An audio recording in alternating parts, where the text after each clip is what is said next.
Bonjour, mesdames, mesdemoiselles et messieurs. Bonjour, chers amis d'Amen Télévision. Une année qui s'achève, une autre qui commence. C'est comme ça que nous allons commencer cette émission de 2023 qui est nommée Rétro 2022. Avec notre équipe de choc, comme nous avons l'habitude de le dire, nous allons parler sur le grand moment, ce qu'a été votre émission Femmes vues de Dieu en 2022. Alors, pour en parler, je me fais accompagner des grandes dames de l'émission Femmes vues de Dieu, notre équipe, notre team, qui se compose de Madame Deti Kassinde, de Madame Blandine Lungosi, ainsi que Maman Mireille Yenda. Bonsoir mesdames et bienvenue sur ce plateau. Bonsoir, Francine. Alors, Maman Deti, c'est vrai que nous avons eu à développer plusieurs thèmes l'année passée, mais dans cette émission rétro, comme je l'ai dit tantôt, on ne va pas prendre tous les thèmes. Nous allons d'abord commencer avec vous, Maman Deti. Par rapport au titre de notre émission, les concepteurs de cette émission a voulu appeler, excusez-moi la tautologie, a voulu appeler cette émission, il l'a nommée comme Femme vue de Dieu, c'est-à-dire la femme telle que Dieu la voit. Alors, en tant que responsable du département, l'une des responsables du département de l'école Bizalil de la femme, et vous avez une maîtrise des enseignements donnés par l'homme de Dieu. Quelle est la vision, quelle vision Dieu a-t-elle de la femme? Maman Deti, brièvement, si vous pouvez nous dire. Merci beaucoup, Madame Francine. Là, nous rentrons à la Genèse, là où Dieu a créé la femme. Parce que c'est Dieu qui a créé la femme. Et il a créé la femme à partir de l'homme. Donc, la femme en soi, c'est un sous-ensemble de l'homme. Parce qu'il y avait un besoin dans la vie de l'homme. C'est comme ça que Dieu a dit, il n'est pas bon que l'homme soit seul. Et c'est comme ça qu'il a créé la femme. Et la vision de Dieu pour la femme, c'est une aide. La femme est venue pour aider l'homme dans tout ce qu'il était déjà en train de faire. Parce que l'homme était seul. Autour de lui, il y avait des animaux en paire, mais c'est lui seul qui était unique en son genre. C'est comme ça qu'il n'était pas heureux. C'est comme ça que Dieu a dit, je vais créer une aide pour l'homme. Et la femme, selon Dieu, c'est une aide. La femme est venue pour suppléer à ce que l'homme faisait déjà. Et en tant que telle, la femme est là pour faire la volonté de Dieu d'abord. Parce que la femme n'est pas venue par hasard, elle est venue parce que Dieu voulait que la femme soit là. Et quand la femme est venue, c'est comme ça qu'à chaque fois que la femme veut poser un acte, à chaque fois que la femme se retrouve dans une situation quelconque, elle doit toujours se mettre en tête qu'elle est sur la terre par la volonté de Dieu. Et en tant que telle, elle doit toujours se mettre en tête comment je dois fonctionner. Comment, que ce soit dans l'église, que ce soit en famille, que ce soit au travail, la femme est là. La femme est là pour accomplir la vision de Dieu. La femme est là pour accomplir la volonté de Dieu. Et Dieu la voit en tant que servante, Dieu la voit en tant qu'aide, Dieu la voit en tant que maîtresse de la maison et Dieu la voit en tant qu'une personne qui soutient un leadership. On dit que la femme, c'est l'être faible. Non, parce que là, tout ça, ce sont des conceptions que l'homme s'est fait. Jusqu'à aller dire que c'est la septième bête après les crapauds. C'est tous ces qualificatifs-là. Mais par contre, à vous entendre parler, c'est comme si Dieu donne une place importante à la femme. Vraiment, cette femme qui a été trahie par les serpents, c'est elle l'être faible, c'est elle ceci, cela. Mais apparemment, à vous entendre parler, ce n'est pas le cas. Et c'est vrai, Madame Francine, c'est vrai, déjà au commencement, et elle était la proie du diable. Parce que Lucifer en soi est venu et passé par la femme pour détruire l'humanité. Donc elle a été faible? Pas faible comme telle, mais elle s'est laissée faire. Elle n'a pas été faible parce que c'était un être très fort. C'était un être très fort, la femme. Parce que vous savez, quelqu'un qui vient aider une autre personne, on suppose qu'il y a des qualités, il y a des dons que le Seigneur enfouit dans cette personne pour venir aider l'autre. Et Déjà, dans les jardins d'Éden, les diables avaient vu l'étoile qui était sur la femme. Et c'est comme ça que les diables voulaient détruire la femme. Et heureusement pour la femme, il y a eu les plans du salut. Les plans du salut, c'était aussi la volonté de Dieu. Il a envoyé Christ et Christ est venu nous ouvrir les chemins. Et c'est comme ça que la femme a récupéré sa place de choix. On ne dit pas que la femme c'était un être faible, non.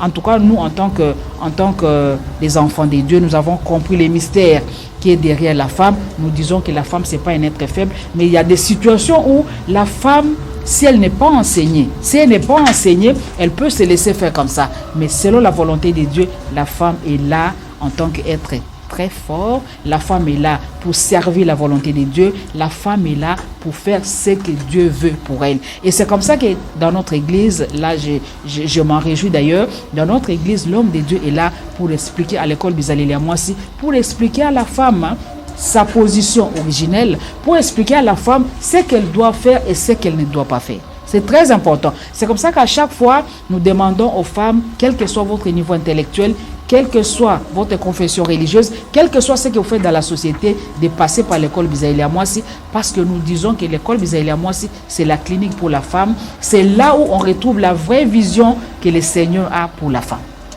Voilà, vous avez parlé de la femme intellectuelle. C'est une brèche que vous avez ouverte parce que en 2022, nous avons aussi parlé de la femme intelligente. On va y revenir, Maman Mireille. En tant qu'étudiante de l'école Bizalélia Mwasi, fort de votre vécu, quelle différence faites-vous dans votre vie avant et après les enseignements de l'école Bizalélia Mwasi? Oui, maman. Est-ce qu'il y a une différence palpable ou c'est normal, c'est tellement normal, les enseignements comme tout autre enseignement? Merci, maman Francine, pour la question. Tantôt là, maman Dété a dit, tu sais, la femme, si elle n'est pas enseignée, elle n'est pas formée, ce sera difficile, elle risquerait de faire n'importe quoi. Tu sais, nous les autres là, on n'a pas eu cette grâce ou je dirais chance là de grandir avec nos mamans. Tu sais, mes parents se sont séparés, j'avais l'âge, je ne sais pas, 17 ans et demi. Quand ils se sont séparés, tu vois, maman est partie et tu es encore trop jeune. Tu ne sais pas qui prendre soin de toi, qui te parler, t'éduquer. Et puis, par après, plus tard, le mariage est venu. Et là, du fait qu'on n'était pas enseigné, du fait que maman n'était pas là pour combler les vides ou bien continuer cette lutte-là, l'encadrement-là. Alors, pour nous, le mariage, vivre dans l'environnement, on ne savait pas comment faire. Et quand je suis venue dans l'école Bizaléli, pour moi, quand je suis venue, j'étais déjà mariée. Et ce que je faisais dans mon mariage, je croyais bien faire. Je croyais que tout ce que je faisais là était du rose, c'était normal. Mais j'avais tout le temps des effets néfastes venant de mon mari. Parce que à chaque moment que je posais des actes, mon mari disait que non, ça on ne fait pas comme ça. Et toi, qu'est-ce qui se passe? Et là, moi, je me disais non, je fais bien, tout ce que je fais était bien, mais comment tout le temps je vivais des reproches de mon mari. Et quand je suis venue à l'école Bizaléli, il y avait les enseignements, il y avait l'encadrement. Cette école, c'était comme si on m'est récréé, si je peux le dire. L'école Bizaléli me redressé, me récréé, me donné, je dirais, une nouvelle vie. Une réinitialisation. Bon, c'est ça. Donc, c'était une autre vie. C'était une autre vie. Voilà. Et là, je me suis retrouvée. J'ai dit, ce n'est pas possible. Après autant d'années, déjà avec les enfants, mais il y avait des choses que je faisais. En tout cas, c'était déplorable, maman Francine.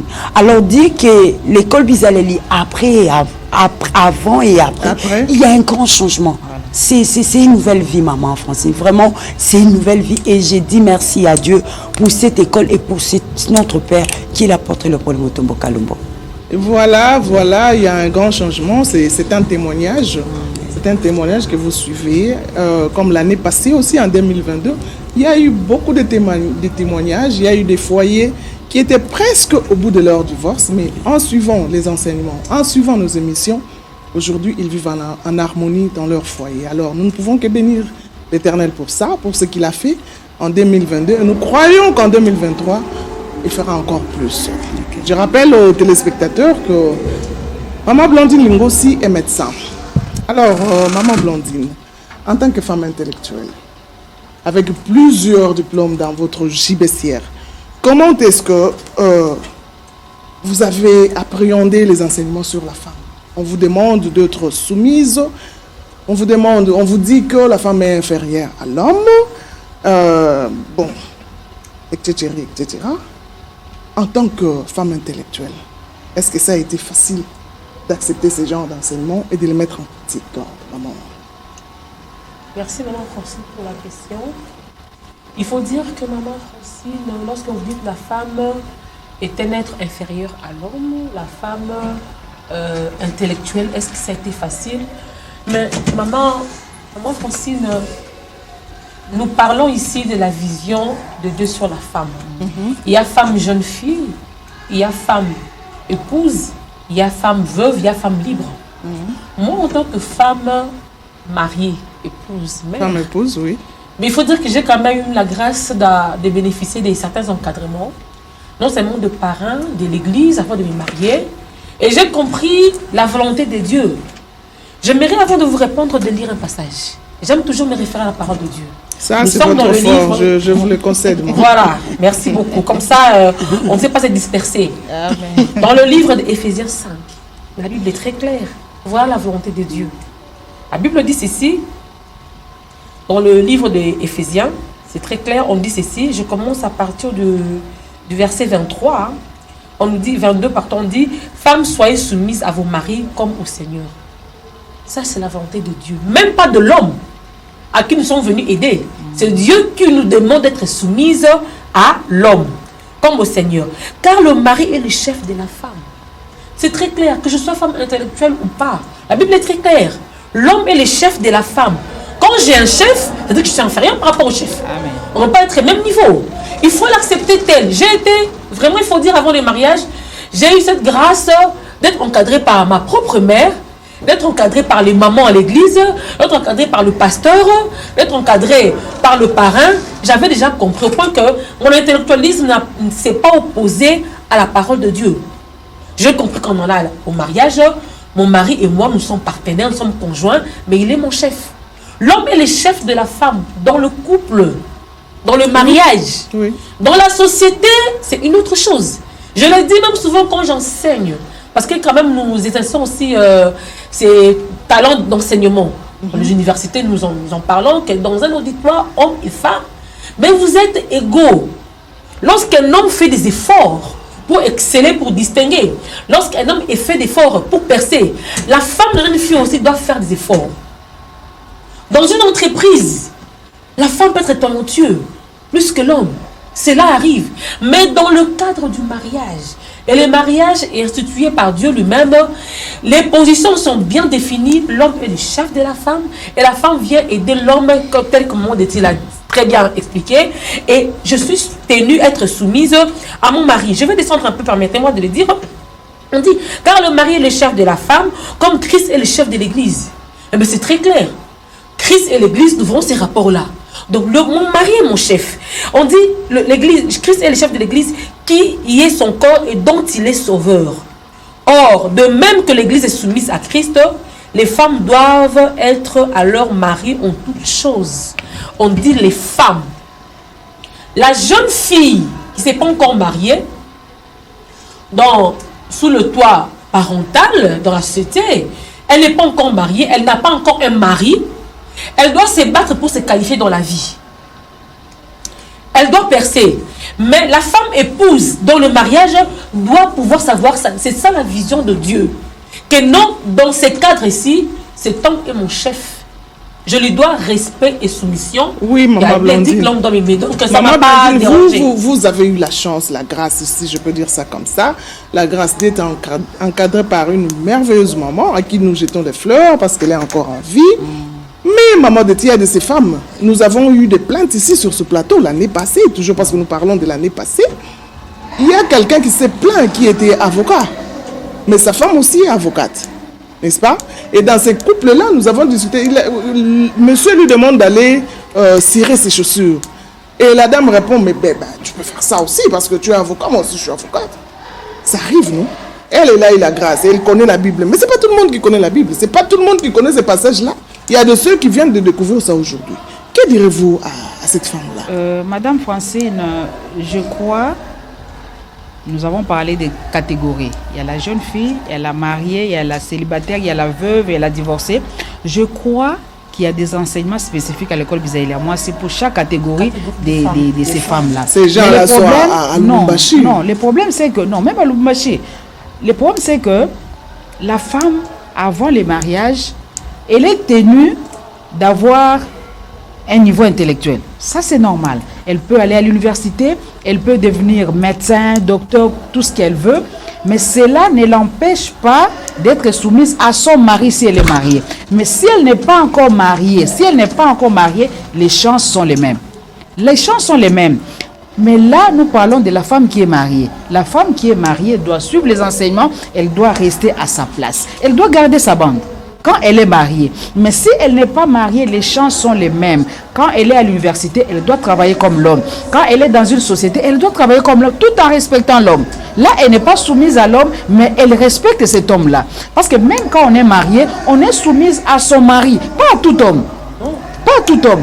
Imaginons par exemple, vous êtes à l'arrêt de bus, il y a un taxi qui arrive, il y a un homme qui vous dit non, laisse-moi d'abord entrer parce que moi je suis un homme. Non. Non. Oh, ça c'est pas l'impolitesse. Je peux pas, non, je peux pas être soumise à toi parce que tu n'es pas mon mari. Non, c'est pas de la politesse. Chacun son. La femme doit connaître ses droits et doit savoir ce qu'elle doit faire, mais tout en respectant l'homme en tant qu'être. Ça n'a rien à voir avec la soumission dont parle la Bible. Mais quand on est marié, on doit rester soumise à son mari. Là, c'est très important. Et c'est comme ça que nous demandons aux jeunes filles, à toute femme, de venir à Bisaïlia. Moi, c'est pourquoi? Parce que c'est là qu'on comprend ces choses-là. Et la femme là qui est avocate, c'est vrai, on est avocate, on est magistrat, on est policier, tout ce qu'on veut, on a tous ces grades-là. Mais quand on est chez soi à la maison avec un mari, on est inférieur. Laissez-moi dire. On est inférieur. Nous avons une maman ici qui pilote des avions de chasse. Oui. Mais elle est soumise. Et la maman est soumise à son mari. C'est n'est qu'une parenthèse. Elle est soumise parce qu'elle est étudiante. Oui, l'avion, c'est dehors. S'il vous plaît, j'aimerais un peu ajouter. Tu sais, notre père nous a toujours dit, on prépare les mariages avant le mariage. Est-ce que cette femme-là a d'abord la définition du mariage? C'est ça. Parce qu'avant d'aller au mariage, tu dois connaître la définition. Tu vas pour faire quoi? Et l'homme qui vient de te prendre en mariage, tu le considères comment? Pour toi, le mari est qui? Tu entres dans le mariage pour faire quoi? Parce qu'on a dit tantôt là, la femme est une aide.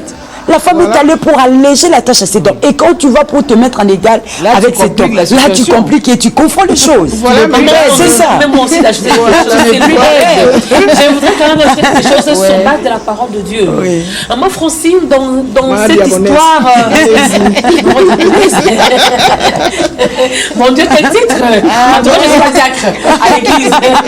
Je suis fidèle. Voilà, il faut dire que dans cette histoire, dans ce cadre de mariage, l'homme et la femme, l'homme est les chefs, la femme vient aider. Il faudrait que la femme comprenne son rôle, sa place. Voilà, sinon, c'est le dégât, c'est le désordre. Et le désordre amène à la perte, même à la dislocation. Oui. La Bible nous dit ceci. La femme est une personne qui est pas faible, qui est tellement spéciale, endurante, à qui on doit faire quoi? Bourrer d'enseignement. Et quand on enseigne la femme, on évite le mal, on évite les scandales. Voilà pourquoi être intellectuel, c'est bien. L'intellectualisme, c'est à l'université, à l'école d'information.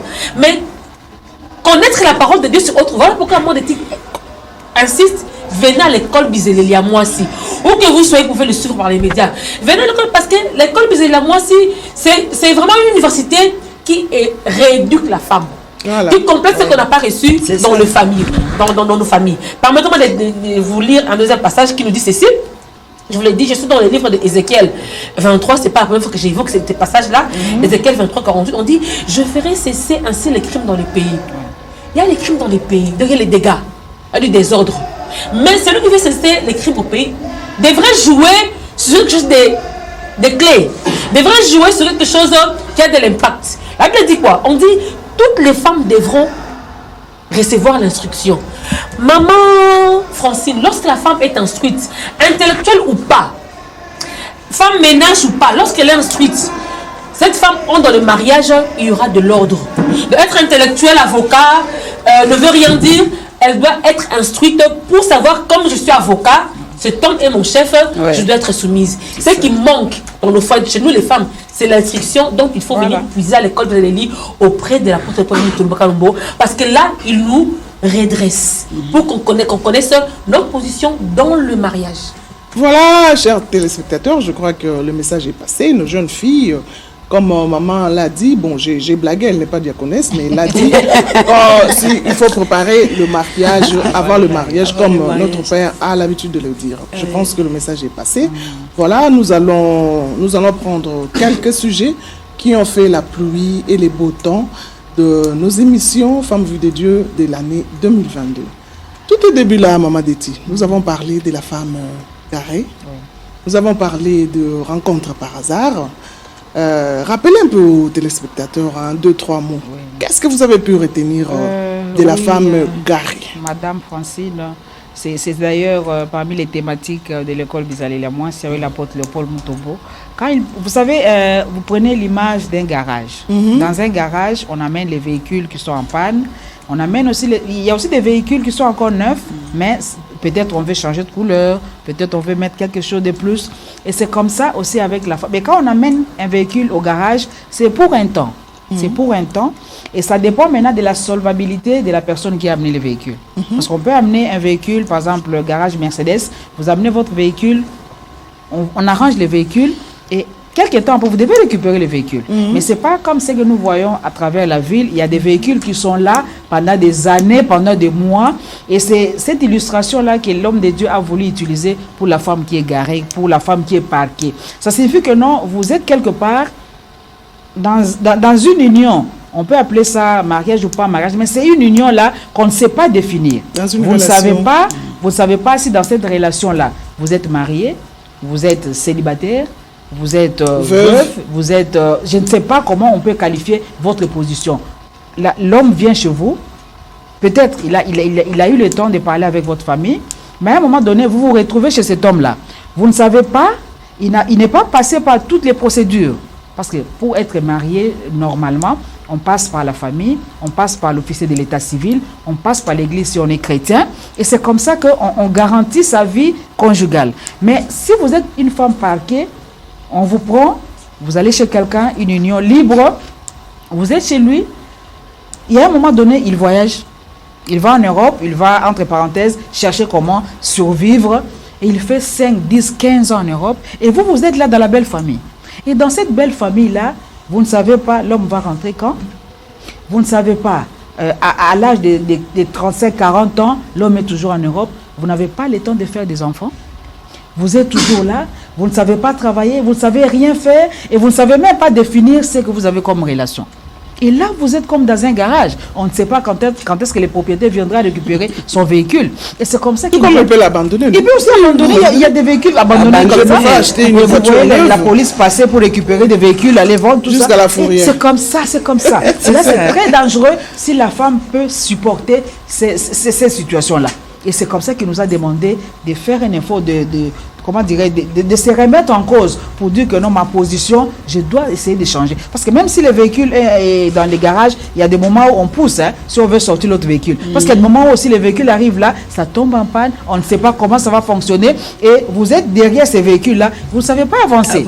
Même si votre véhicule est neuf, vous ne savez pas avancer parce qu'il y a un autre qui est parqué devant vous. Et c'est ça l'illustration, la situation de certaines femmes qui sont dans des belles familles, qui sont même dans des maisons meublées. Là, on peut vous prendre une maison, mais vous ne savez pas, il est marié. Oui. Il y a beaucoup de femmes comme ça, surtout des jeunes filles. Vous êtes là, vous avez un appartement à la Gombe, vous êtes bien logé, mais vous ne savez pas, les maris ne viennent pas, les maris ne disent rien, et vous restez là.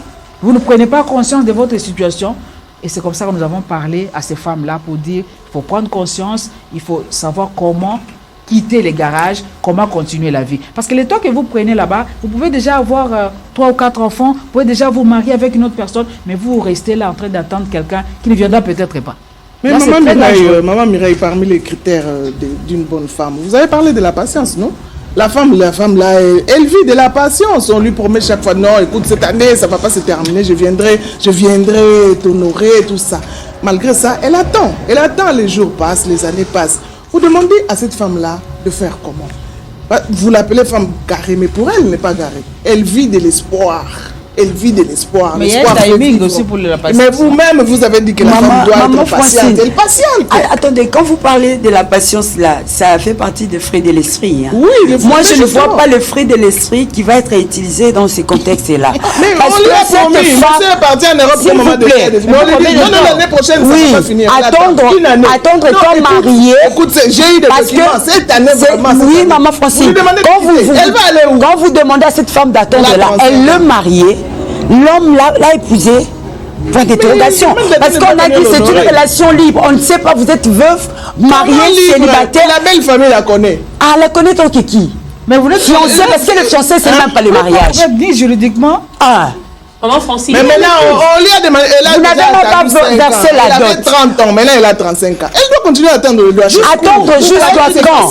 Je croyais que c'est facile à 35 ans de trouver un homme. C'est pas facile, mais elle doit prendre conscience de sa situation. Je sais que c'est pas facile. Vous allez accepter 10 ans, 15 ans, vous ne savez pas où vous allez, si c'est quel... Parce que là, quand vous dites qu'il faut attendre, maman Francine, vous avez même parlé de la patience. Cette femme-là, je vous ai posé la question, bien que les questions, mais cette femme-là, elle a été mariée ou pas? Non, on l'a présentée dans la famille. Oh. Présentation. Elle est même restée dans la belle famille. Restée dans la belle famille. Mariée sans le Dans quel statut? Dans quel statut? Fiancé, parce que le fiancé, ce n'est même pas le mariage. Ce n'est même pas le mariage, maman Francine. Voilà. Vous voyez que ça n'a même pas raison de dire que cette femme doit vivre. Ce n'est pas ça. La femme doit être instruite. Elle doit être enseignée. Pas seulement à l'école, mais la femme doit recevoir l'instruction venant d'un homme de Dieu. La femme doit être enseignée pour revenir en elle-même. Pour connaître son identité. C'est situé. Mais c'est ça. Et là, on dit, il n'est pas trop tard, hein, même à 40 ans. Même à 40 ans. Même à 50 ans, 52 ans. Nous autres, nous sommes mariés dans les quarantaines. Hein. Ah. Nous sommes pas mariés. C'est une exception, maman. Oh, oui, d'accord, c'est exception, mais cela est possible. Rien n'est impossible à celui qui croit. Elle commence d'abord par recevoir l'instruction pour se restituer et se lancer dans une nouvelle marche. Dans une nouvelle marche, il rencontrera un homme. Parce que cet homme qui les garde là, il est conscient que j'ai gagné quelqu'un, je vais faire prendre du temps. Et lui, il vit. Cette femme-là doit recevoir l'instruction, c'est ce que je peux dire. Venez à l'école, vous allez maman.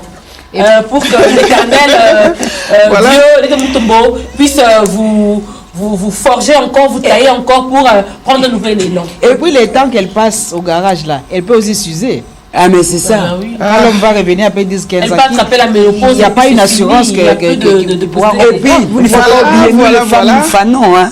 Après autant d'années. Ah mais c'est ça. Il faut attendre, il faut la patience. Là, je vous rejoins, mais comme nous avons dit, c'est une émission rétro. Au mois de mars, le mois dédié à la femme et aux droits de la femme, nous avons eu à parler de l'autonomisation de la femme. Il y a de ceux qui nous reprochent que quand on parle de l'autonomisation de la femme, on est en train d'envoyer la femme à la révolte. Maman Déti, l'autonomisation de la femme. Qu'est-ce que vous avez pu retenir sur cette thématique? Merci beaucoup, Madame Francine. Déjà, à la création, Dieu nous a créés autonomes. Dieu nous a créés autonomes. Et il a placé à nous des dons, les qualités, pour que nous puissions travailler par rapport à ça. Ça signifie que non, en venant au monde, l'être humain est d'abord autonome. C'est la personne elle-même d'abord qui doit savoir ce qu'il doit faire. Parce que la femme, on prend toutes les catégories. Parce que quand on parle de la femme, c'est femme en général. Quand on prend même la jeune fille, quand elle est encore chez les parents, cette jeune fille-là doit avoir déjà, comment dirais-je, l'esprit autonome. C'est très important. Même si on va à l'école déjà, à l'école secondaire, on doit d'abord avoir... C'est un état d'esprit. C'est un état d'esprit. Déjà, en tant que jeune fille, si on a cet esprit-là autonome, au fur et à mesure qu'on avance à l'université, on sait déjà ce qu'on doit faire. On s'est choisi déjà une option. On reste dans cette option-là. Et dès qu'on finit, c'est facile à chercher quelque chose à faire. Parce que ce que nous demandons surtout aux jeunes filles, aux célibataires, c'est de ne pas avoir seulement l'idée du mariage en tête. Parce que les mariages, c'est pas la vie, c'est pas seulement les mariages. Sans qu'on se le dise, il y a des femmes qui sont heureuses, mais ne sont pas mariées.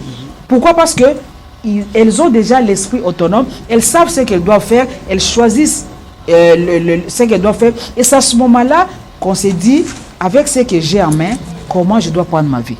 C'est très important. Et c'est comme ça que nous sommes allés un peu plus loin, surtout quand l'homme meurt.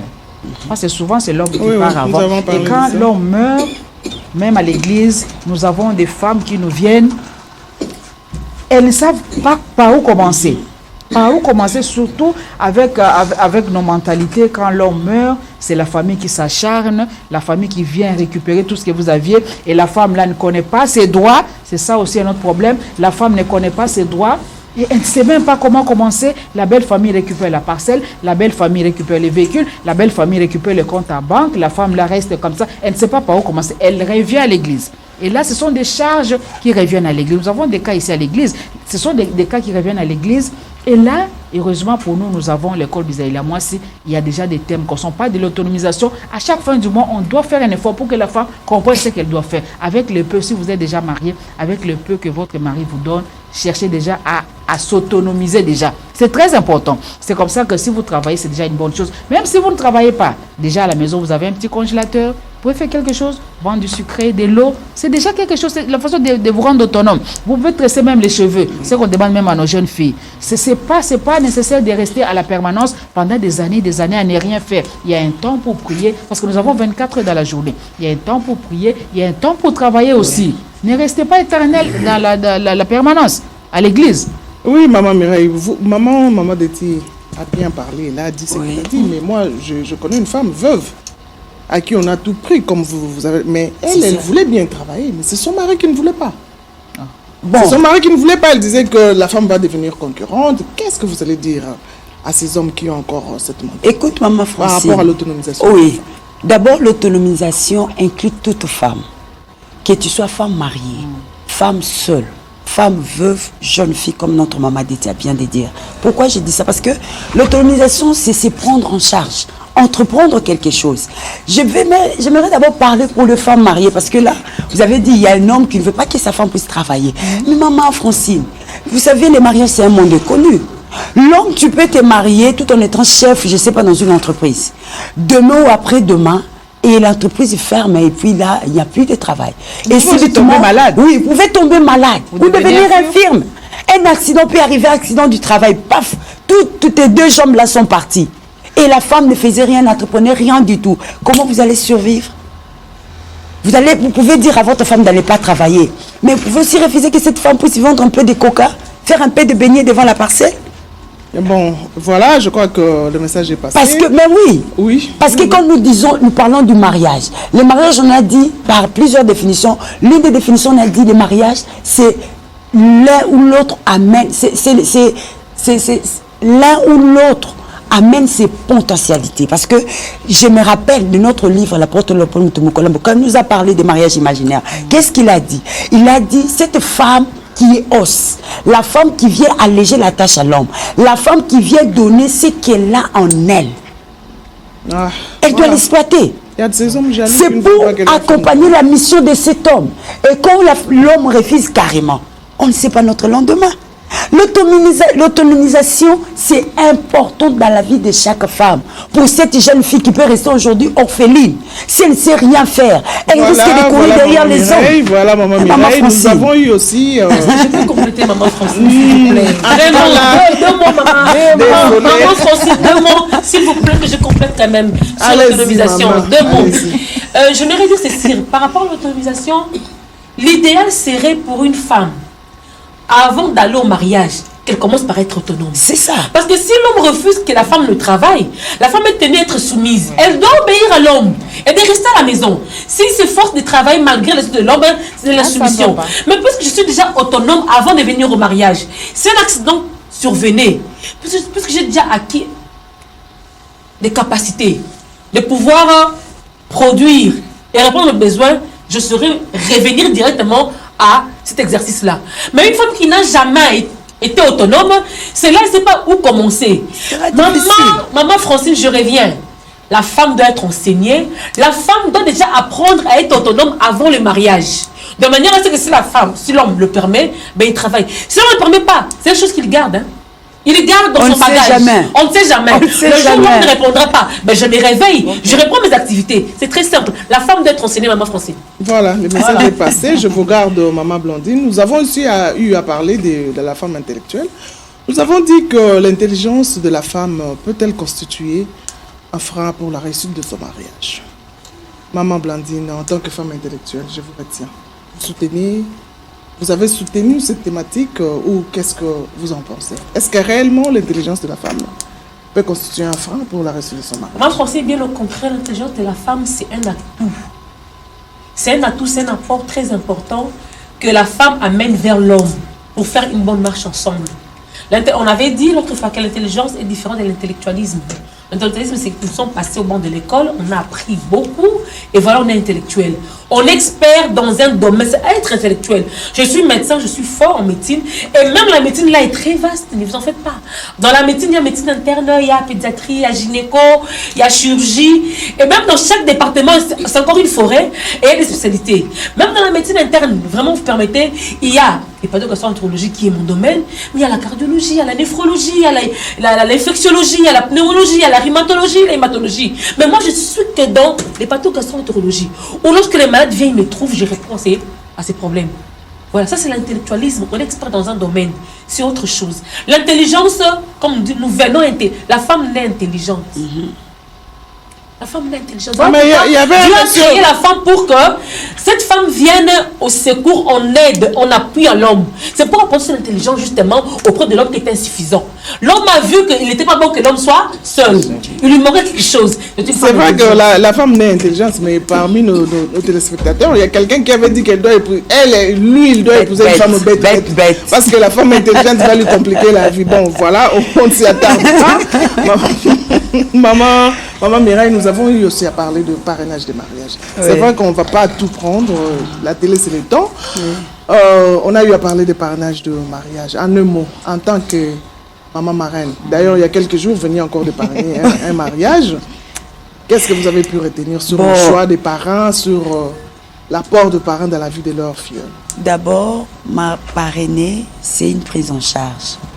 C'est une influence qu'on joue sur le filleul, sur cela que nous adoptons.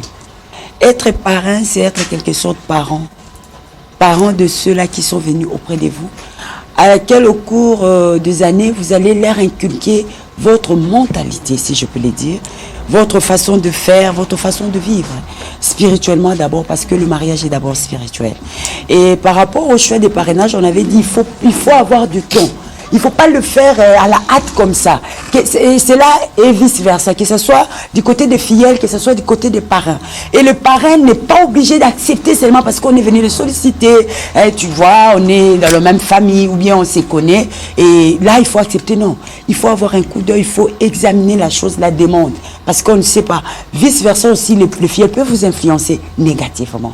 Si vous ne connaissez pas, bien jouer votre rôle. Et on a eu aussi à dire que... Sur les critères. Oui. Les critères de choix. Des choix. Les parents, bon, disons, les filleuls pour faire leur choix. C'est ce que vous voulez dire, ou bien c'est les parents. Le filleul pour faire vice-versa. Tu vois, pour le filleul, pour faire leur choix, il faut prendre beaucoup de temps. Prendre beaucoup de temps et connaître les parents. Parce que le choix peut, comment dirais-je, détruire toute une vie. Si vous avez mal fait votre choix.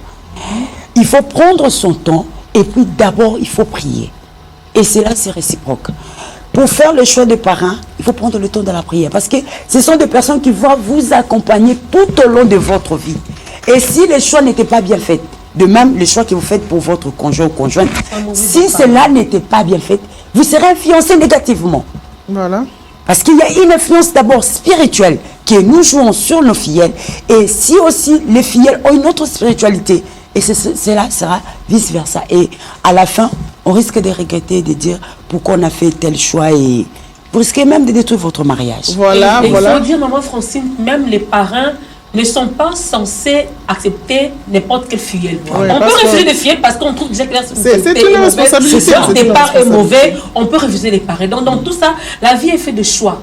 Et pour faire un bon choix, il faut recourir à la prière. Comme papa André l'a dit, il n'y a que le cadavre qui ne peut pas faire le choix. Mais un homme vivant peut faire son choix. Voilà. On ne va pas tout dire, on ne va pas tout déballer ici. Nous avons... La télé, c'est le temps, comme je l'ai dit tantôt. Nous avons terminé en beauté notre émission avec la thématique sur les incompatibilités. Nous avons eu à nommer quelques incompatibilités et nous avons eu à débattre sur ce plateau. Alors, maman Betty, nous avons parlé des incompatibilités spirituelles. Un mot. Il y a eu des téléspectateurs qui ont manqué ces émissions. Si vous pouvez un peu les rappeler qu'est-ce qu'on a parlé sur les incompatibilités spirituelles. Merci beaucoup, Madame Francine. Bien, tantôt là, maman Mireille parlait du choix. Parce que si on a mal fait le choix, ça vous engage. Hein? Ça peut même détruire votre destinée comme ça. Ça peut désorienter votre destinée. Et c'est comme ça que quand on parle des incompatibilités, déjà le mariage, c'est une entité éminemment spirituelle. Parce qu'on ne peut pas entrer dans un mariage, on ne peut pas entrer dans une relation, on parle de la relation normale, si on n'est pas spirituellement fort. Parce que dans n'importe quelle relation, on doit parler de la spiritualité. Et dans le mariage, on doit d'abord voir les côtés spirituels des choses. Parce que c'est une institution qui a été instituée par Dieu lui-même. Dieu, c'est un mystère. Dieu, c'est une révélation. Et c'est comme ça que quand on veut entrer dans ces domaines-là, même les païens. Parce que là, nous parlons et des chrétiens, des païens, nous parlons toujours de la spiritualité. Parce que même dans les domaines païens, il y a ces gens-là qui visent aussi sur ça. Hein. Parce qu'un occultiste ne va pas aller prendre n'importe quelle femme, n'importe quel homme. Il doit d'abord le voir spirituellement avant de l'accepter. Et c'est comme ça que nous avons dit, avant d'aller dans les mariages, il faut prier. Parce que nous sommes des chrétiens, nous prions et nous demandons la volonté de Dieu. On demande la volonté de Dieu spirituellement. Parce que nous sommes en train de prendre un chemin spirituel. Et comment on peut entrer dans un domaine spirituel sans que soi-même on soit spirituel? C'est pas normal. On doit commencer par là. On doit jauger son fiancé par rapport à la spiritualité. Parce que si déjà, à la base, vous ne logez pas ensemble, c'est déjà un problème. Deux semences différentes. C'est déjà un problème. Une incompatibilité à vie et ce sont deux chemins diamétralement opposés. Il n'y a pas là où vous allez vous rencontrer. Non. Si ce n'est que vous allez à un moment donné être têtu et cette têtutesse-là va vous amener au divorce. Même à la mort. Même à la mort. Même à la mort, comme vous avez même à la mort. La têtutesse, parce que ce sont deux semences. Parce que Lucifer ne deviendra jamais l'enfant de Dieu. Il ne rentrera même pas au ciel. Voilà, maman Blandine, vous avez eu beaucoup de temps à parler sur les incompatibilités sanguines. Brièvement, un petit rappel aux téléspectateurs.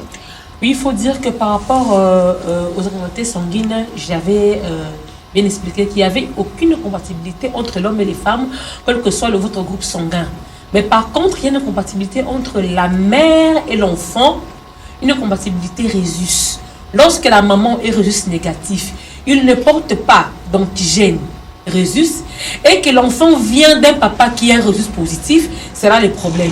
Le premier accouchement peut bien se passer, mais les prochaines, la femme sera sensibilisée et ce sont les anticorps que maman va développer qui attaqueront les enfants et voilà, nous aurons des morts-nés. Donc, de ce côté-là, il faudrait quand même, avant le mariage, faire ce qu'on dit les examens prénuptiaux pour connaître, nous sommes, le groupe sanguin ne pose pas de problème, mais du moins, de quel rhésus nous sommes pour prendre les précautions. Il faut dire que cette compatibilité rhésus est quand même remédiable. Il y a des moyens médicaux pour en remédier, pour protéger et la maman et l'enfant.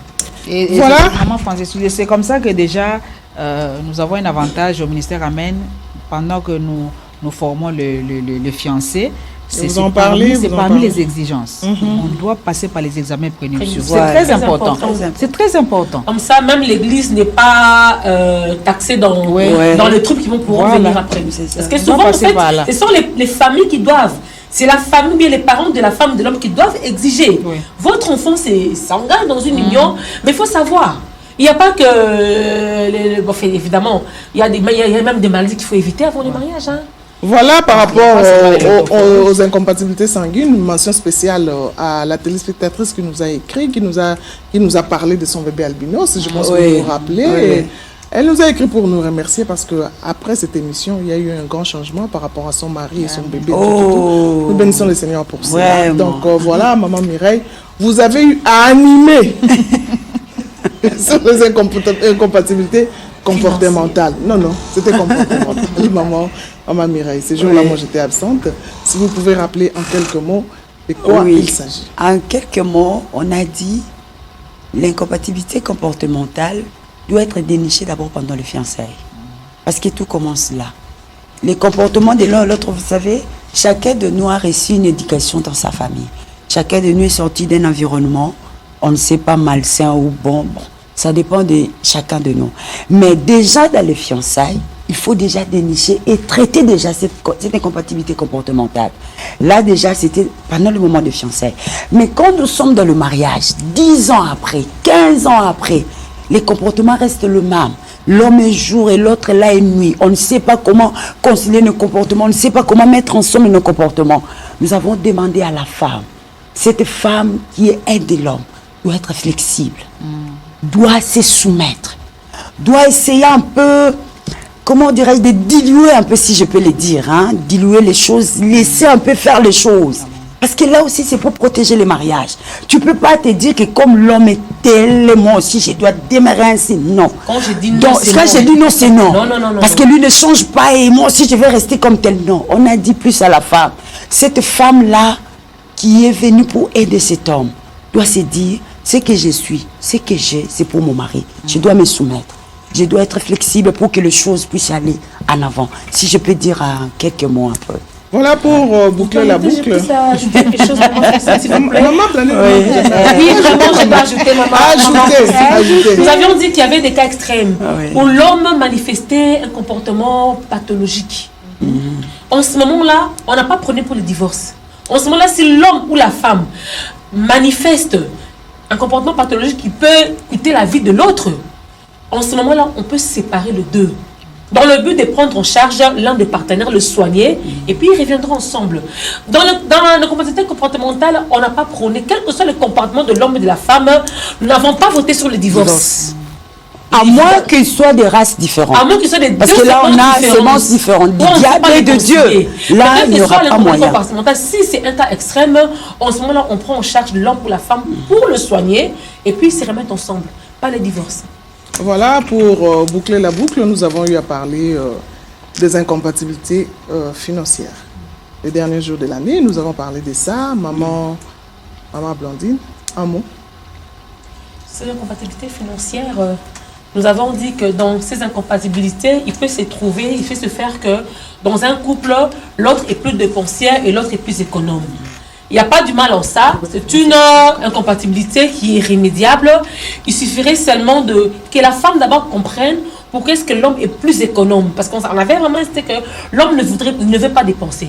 Il a de l'argent, il ne veut pas dépenser, la femme ne se retrouve pas. Il faut que la femme comprenne la vision de l'homme. Il faut que la femme comprenne ce que l'homme veut. Ce que l'homme entend. Parce que dans ce que nous gagnons, on avait vu dans la Bible, Ecclésiaste 4 le dit, vaut mieux les salaires de 2 que de 1. Ils pourront faire des affaires. Dans ce que nous gagnons, tout n'est pas à consommer. Il faut épargner, il faut investir, il faut projeter plus loin. Voilà pourquoi l'homme peut se trouver que l'homme soit plus économe alors que la femme veut apparaître. Ouais. La femme veut de l'extravagance. En ce moment-là, nous revenons encore à la femme. La femme doit être instruite pour comprendre la vision de l'homme.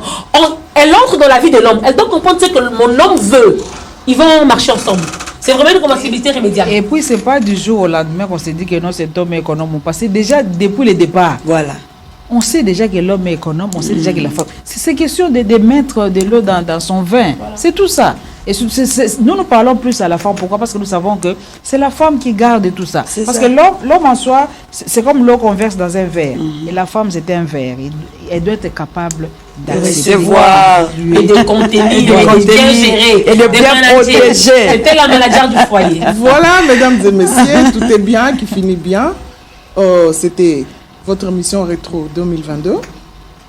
Nous vous donnons rendez-vous chaque dimanche à 22h15 et chaque mardi à 14h05.